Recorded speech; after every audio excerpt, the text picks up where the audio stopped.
har bir odam uyidan chiqib ketishlikdan oldin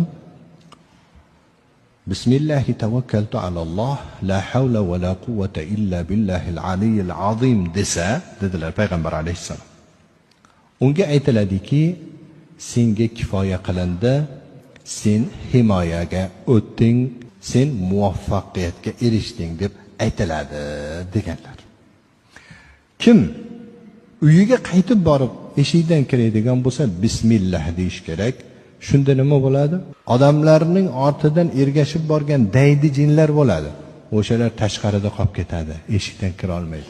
Eshikni qulflaganlaringda bismillah deb qulflanglar. Shayton bismillah deb qulflangan eshikni ocha olmaydi deganlar Rasululloh sallallohu alayhi vasallam. Buxoriyda kelgan bu hadis ham. Biz o'zimizni himoyalash uchun mana shu nabaviy ta'limotga amal qilishimiz kerak. Azizlar,